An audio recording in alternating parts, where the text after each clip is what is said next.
this is the last Mr. Bottling video, and I kind of skipped through it because this is the newest one. Look, I already liked whatever. You did not see me like this.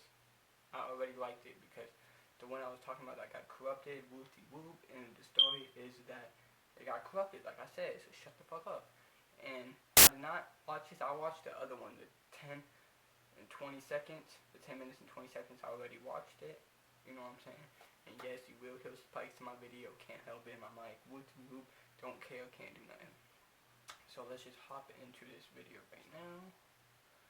And it's going to be one story. Okay, so this next story is going to sound really far-fetched once it gets going. Got you. But stick with it, because at the end, there is a crazy plot twist.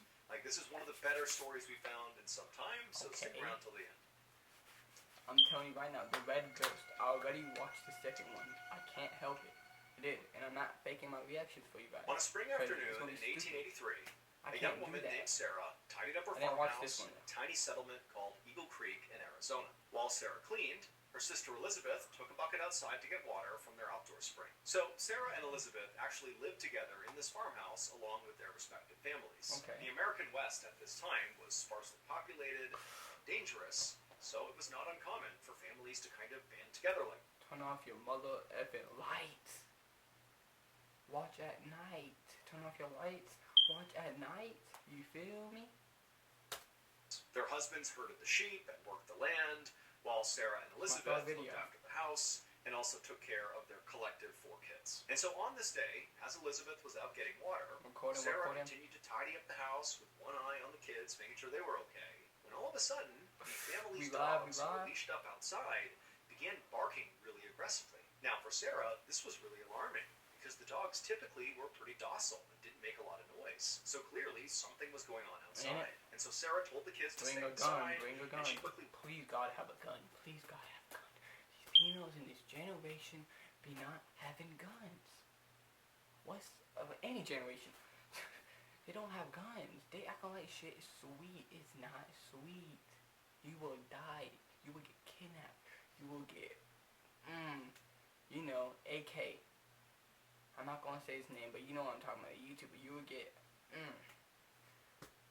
if you do not got that motherfucking strap. You will. Academics, you're a weirdo. Oh, my fault. I'm the bad guy. What the dogs were barking at. And so once Sarah was out on that porch, she immediately surveyed the area out in front of her, off to her left and off to her right. What's up with you, dog? Scrubland, and then right in front of their house was this big sandy hill that kind of obscured their view off into the distance. It's saying in the all world we're gonna take AK. Right in front of the property out in the front yard. They were all don't AK nobody. That hill and barking at. Academics, please don't academic somebody. Understand what the dogs were even barking at. I would troll. Around a few more times. I don't care. Bro did it. That's his fault. But there was nothing happening out here. But then, as Sarah continued to stare at this hill where the dogs were still barking, she suddenly saw this huge creature emerge over the top and begin coming down the hill in her direction. It was this massive 4-legged creature with red fur, and its back was all twisted up. And on the back of this creature was this man. Except it was not a normal-looking man. Yeah, but you good because you have a gun. His face was horrible and sunken, and his mouth was in this huge grin. And as she stared at him in total shock and disbelief, she saw he was missing eyes. But you have now, a gun. Sarah was a deeply religious person. And so as she's watching this creature being ridden on by this person come charging towards her, all she could think was, this is the devil. The devil is riding on this red creature, and it's coming to get me and my family. And so instinctively, she just turned, bolted inside the house, barricaded the door with the kitchen table, and then rounded up the 4 kids and sat in the kitchen, huddled over them, praying to God to save them from God the can devil. help too, but as she was doing this, Sarah suddenly heard this blood-curdling scream come from somewhere outside.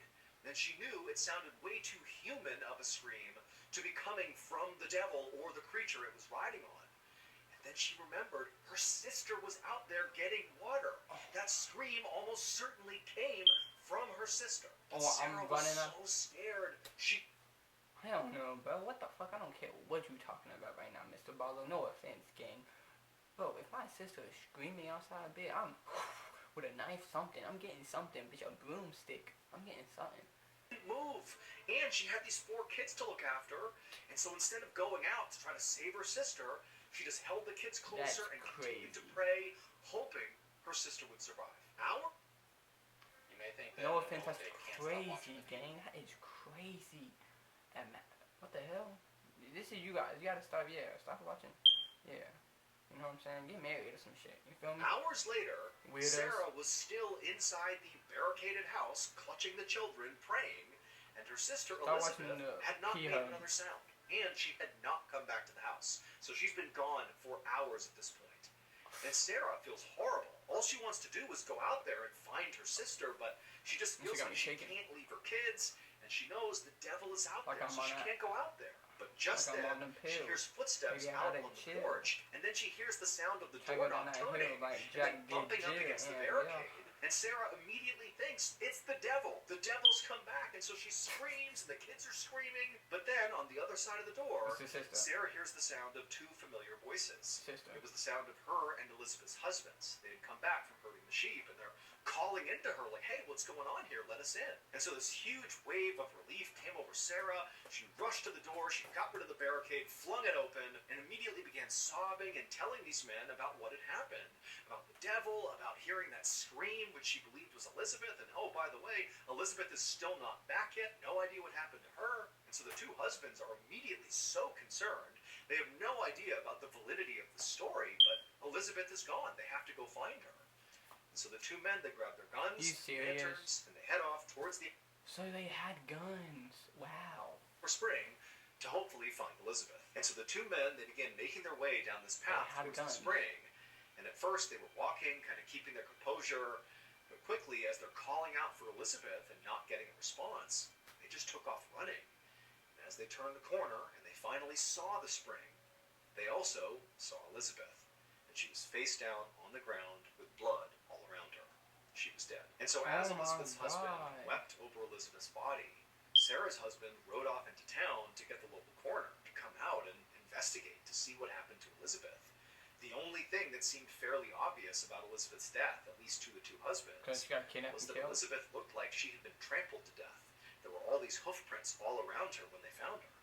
And so the coroner, he comes out and he looks at the scene, he sees Elizabeth, and he agrees that it looks like she was trampled to death. Damn. However, when he examined the hoof prints that were all over the place, they were way too big to be a horse's hoof print. And so the coroner literally said, I can't say she died by being trampled by a horse. This was not a horse. And so the coroner wound up speaking to Sarah, who would tell him all about, how the devil came over the hill. No damn devil. That was, I don't even know. Red, and she heard the scream, which must have been Elizabeth. And so the devil has trampled her sister to death. That's what happened. Now, the coroner agreed with Sarah that very likely her sister had been trampled to death by something gigantic. However, he didn't believe the actual details of Sarah's story. He did not believe I'll be mad. the I ain't devil gonna. I'll be killed so Elizabeth. salty. And so ultimately, because the coroner just you couldn't didn't want be to go sure outside what and help your actually sister. happened Like, here, I'm he wound helping up my listing sister. Elizabeth's cause of death as Like, just I'm not gonna be with the guilt inside of my soul because I can't help my sister, bro. At least I'm dying with my sister. Walking the kids inside. Tell the kids to lock the door. no. But the coroner's doubts did not stop the story of the devil from spreading. Before long, basically everybody on the Arizona frontier had heard about the devil and the strange creature he rode, to the point where they were given a nickname. Together, they were called the Red Ghost. Still, most people who heard this story didn't really believe it actually happened. They figured it was kind of a joke, Well, my maybe an sister did, so exaggeration, what? just sort of lore passed around town. But over the next few years following Elizabeth's death, sightings of the so-called Red Ghost became much more frequent and more strange. Many campers claim to have seen the Red Ghost trotting through the Arizona wilderness. In fact, some of these people claim that in the middle of the night, the Red Ghost would appear and trample on their tents. One cowboy claimed he got close enough to the Red Ghost that he was able to actually lasso its neck. However, the Red Ghost, in turn, took off so quickly and so powerfully that the cowboy got dragged and had to let go. And so stories like these, run-ins with the Red Ghost out in the wild, persisted for years. Telling you. Until about a decade after Elizabeth's death, this farmer in eastern Arizona happened to look out his window, and there, standing in his turnip patch, was the so-called red ghost. And this farmer had heard all the stories about the red ghost, and he had already made up his mind about what he would do if he ever ran into the red ghost, and that would be to shoot it. And so what did he do? He grabbed his rifle, he leaned out the window, and he fired. The red ghost crumpled to the ground right in the middle of the turnip patch. Once the creature was down, the farmer rushed outside and ran up to the carcass to finally see what the heck the red ghost was. What was causing all these stories to spread over so many years? He just made a gun. When he got out there and actually looked down at the red ghost, what was it? He knew immediately that all the stories about this creature had been wrong. It would turn out the red ghost was not the devil riding some supernatural monster. Instead, the red ghost was a combination of two very mortal beings. The first of these two beings was a creature that, if you saw it today, you would know what it was. But for folks in Arizona in the late 1800s, they would have no way of knowing what this creature was. They'd never seen it before. It had red fur, a long neck, and a humped back. It was a camel. It had been brought to the United States from the Mediterranean supplies through the western frontier, and it had escaped captivity. But this camel alone was not responsible for scaring the people of Arizona. What terrified the people of Arizona and created the legend of the red ghost was the rider of the camel. When Sarah saw the rider on the camel, at first she thought it was a person. But when she looked more closely, she saw they didn't have eyes, and they had this disgusting, toothy grin. They just couldn't be human to her. And so she had decided this must be the devil. But it would turn out her first instinct was right. This was a person. There was a person on the back of that camel.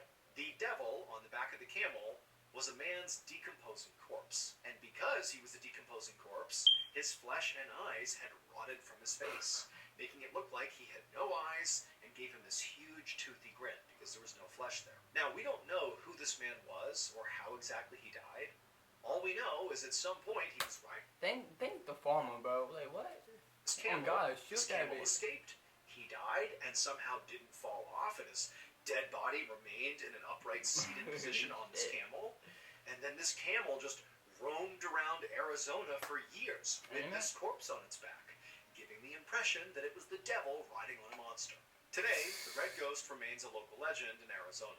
In fact, there's even a permanent statue of the camel in a small Arizona town called Quartzsite. Hey, that was a W video. That was a good-ass video, Mr. Barber Boy. But I've been telling you, what did I say? Shoot it at the beginning. Shoot it, shoot it, shoot it, shoot it, shoot it. If you have a gun, shoot it. Like, what? This sister shouldn't have died. Oh, my mommy, she shouldn't have died. It was just a camel mad as hell trying to fucking kill everybody. And I don't know why. Maybe because he was getting tortured, but yeah, bro. That's crazy. And you see McDonald's, I want some Mickey D's right now. I might order some Mickey D's, some shit. I don't know, I'm hungry. But I'll catch you with another video. If you fuck with me, you know what to do. You got my IG. You know what I'm saying? Text me if you're an editor. I need someone who edits my videos.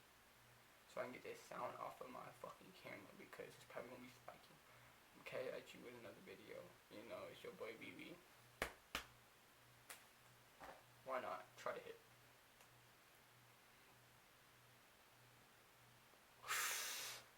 Well, I tried, you know, but you still fuck with me.